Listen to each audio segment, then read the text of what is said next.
Guten Morgen, everybody.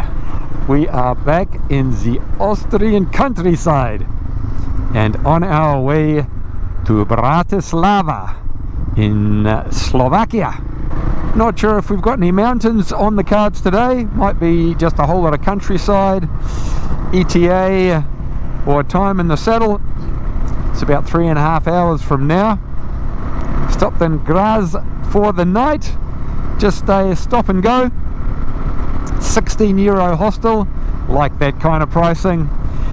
And back on the road. Hopefully something interesting will happen today, but I'm not counting my chickens. Talk to you soon.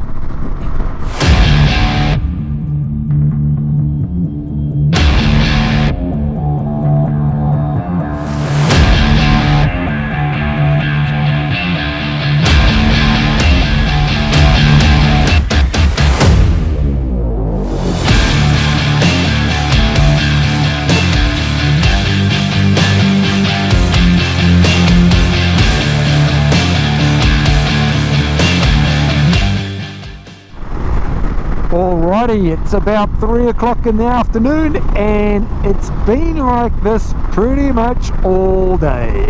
So, great day's riding, but as suspected, not overly exciting. What is exciting is that we will be in Slovakia in about an hour. New country. Woo! Alright. So, until then, I'll see you in Bratislava.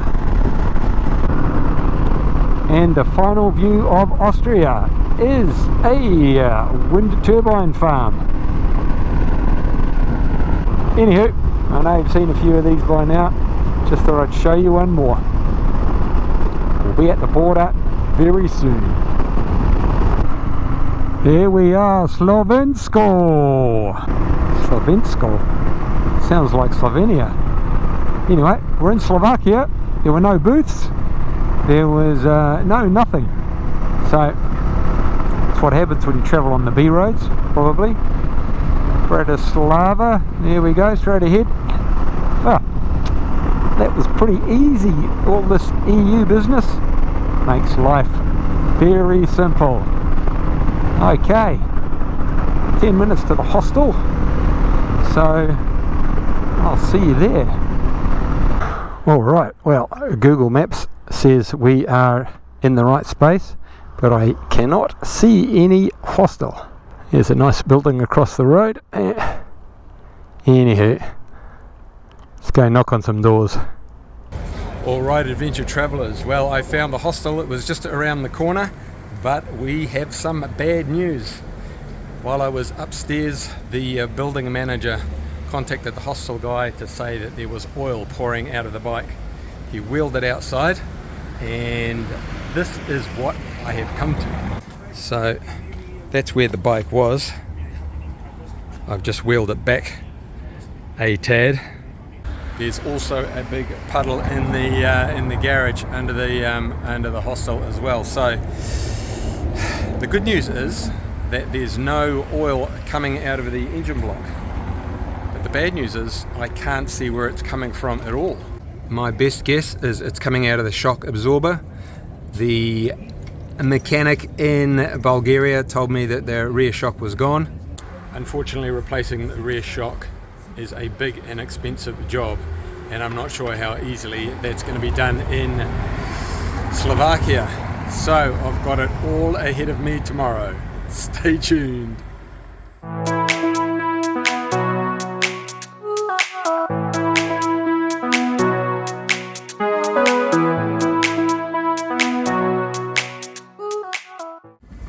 Good morning, adventure travellers. Okay, after numerous consultations, mostly with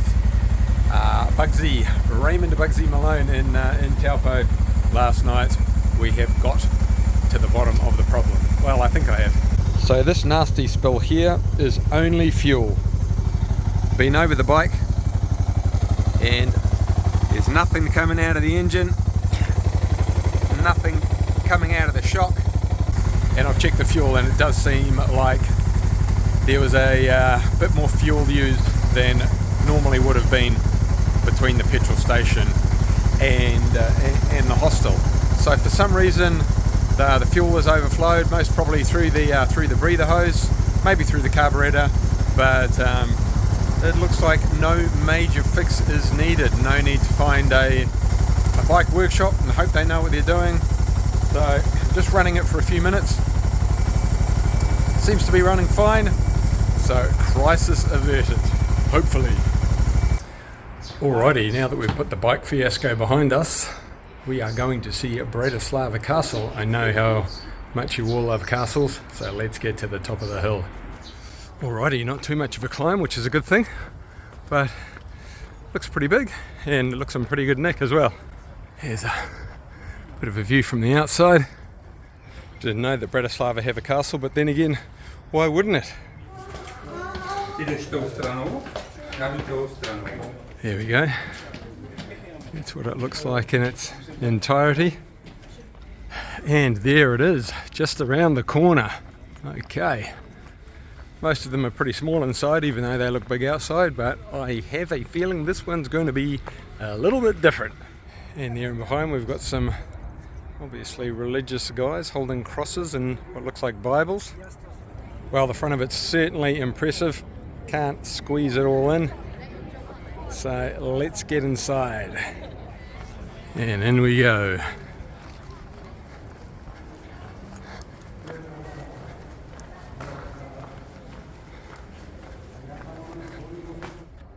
Alright, just a bit of a standard courtyard. I dare say there would have been horses and carriages back in the day. Alrighty, inside is a museum, but we also have some rooms that are done up in the old palatial design. It's pretty hard to capture. Ah, there we go. If you like your art history, there's a chapel here with some pretty impressive religious paintings. There's some smaller ones on the wall as well.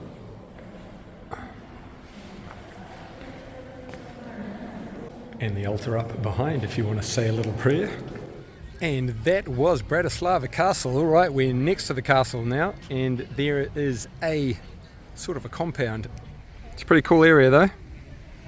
Bit of grass in the middle for football at lunchtime. And your cafe off to the side. Not a bad view of the river and the city from outside the front of the castle.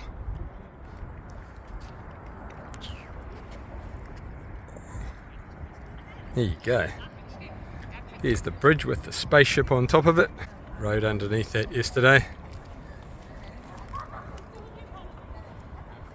There you go.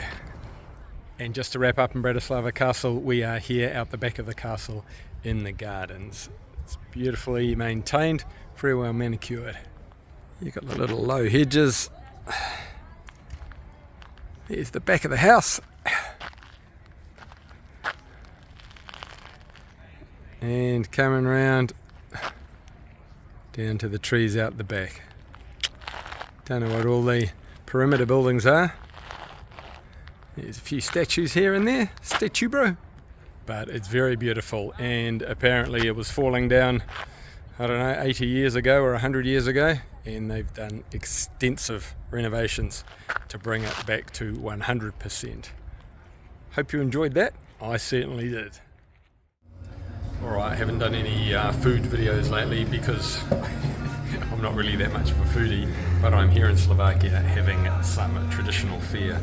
So the first course is a chicken soup. There you go. Looks like it's straight out of the Maggi packet.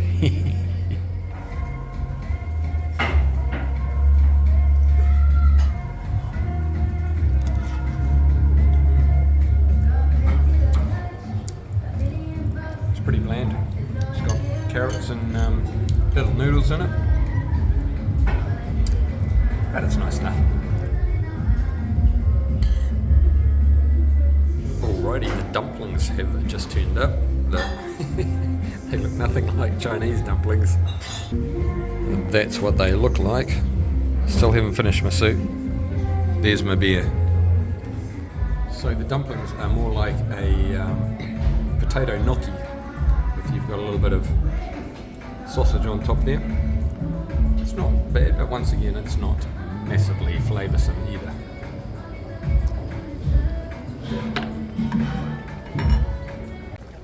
So I think this is the main hospo drag that I'm on. Seems to be a little bit tired. There's a few people around. Maybe it's partly because Bratislava is so close to Vienna, and Vienna steals all its thunder. I don't know. But anyway, it's a little bit tired, but it's nice enough, and it feels safe and friendly. Not super outstanding or anything, but nice enough for an evening walk. Well, this looks a bit more interesting. I think this might be the old town. Some cobbled streets, plenty of tourists about, and some pretty cool old shops. Let's take a wander and see what we can see.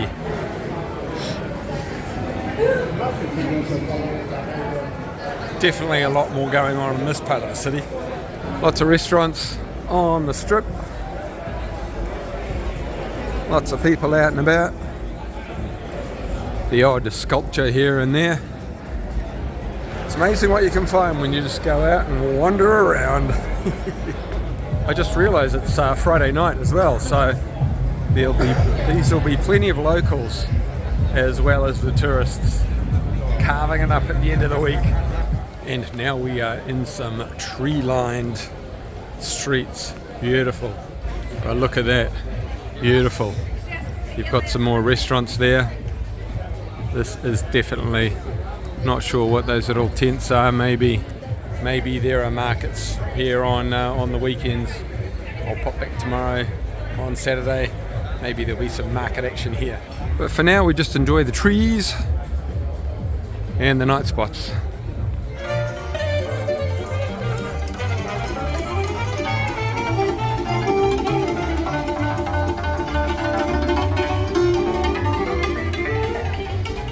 And in my random wanderings, I have stumbled across the Slovak National Theatre, and it looks amazing lit up at night. Look at that. Wow. There's a monument out the front, which is a bit harder to see in the evening. There you go, you can see it a bit better there. So I guess this is where all the theatre productions and the plays are held. And across the road is the beautiful Radisson Hotel. And fitting to be opposite the National Theatre is the famous Slovakian poet. Not sure how you say that name, Bratislav, something along those lines. And that, ladies and gents, was Bratislava on a Friday night. What's up, trendsetters? We are on our way to the Radio Bratislava building, which is some socialist realism architecture. And you'll understand what that means when I get there. I've just passed this interesting looking place, and I'm not even sure who that dude is in behind me. It looks a bit like Karl Marx, but it might not be. And just a little bit of artwork on this, looks like a 60s or 70s type building. Yeah, it's pretty cool. I think the sign says something about the Faculty for Chemistry and Technology, but we're here for this cool artwork on this retro building. Maybe this guy here was a scientist or an artist. And there it is, the Slovak Radio building. As you can see, it's an inverted pyramid, and the architect that won the prize in the competition to design the building actually came second. They said the winner of the competition's design was actually too much like the normal buildings around, so they chose this one. It took them 20 years to build it or complete it, so it opened in 1983. It's interesting, if we pan just to the left, then you can see this building here. I'm not sure if it's residential or commercial, but god damn, is it a communist style building or what? Could even be a prison. It looks like a prison. But anyway, there's a lovely little monument on the corner here as well. So just to end on a brighter note, and love it all though that there it is, Slovak Radio. It's a landmark and it's worth seeing. Bratislava is a little bit like Bucharest in many ways. It's charming, it's clean, but it's pretty tired, and its communist past is very obvious. But at least it's clean. That's one thing I will say about the former communist countries. They're all nice and clean. And that makes a huge difference in my books if you're a tourist and having a look around. Okay, we're on the other side of that building we were in before, and I think it's the local Polytech. They've got their mosaics and their murals, which is pretty cool. There's another one. Very socialist, communist, but you don't want to get rid of everything from the past. Everybody in every place has a story. Alrighty, just looking for somewhere for lunch and found another retro 60s style building. Not sure what it is. Maybe I'll do a Google search. It's pretty interesting. And there's the 60s sort of socialist style building surrounding it. Oh, also the trams are a big thing in Bratislava. There's a couple of vintage looking ones as well, and some of them are short. That one's a bit longer, but they're pretty cool. Alrighty, apparently a quick Google says that it's a hotel, Hotel Kiev. I can't find any connection to Ukraine, but who knows? If you dig a little deeper, you might find out the reason behind its name. If you're enjoying this video, give it a big thumbs up. If you'd like to see more, hit subscribe. Comment below if you've got any ideas for me, and remember to share with family and friends. And a visit to Bratislava wouldn't be complete without visiting Freedom Square. The fountain is called the Fountain of Union, and ironically it was all built in communist times. And you can see that that building in the background, that was built in the 1950s. Not sure what that skyscraper is, but on a beautiful Sunday you can see the locals enjoying the water on a hot and sunny day.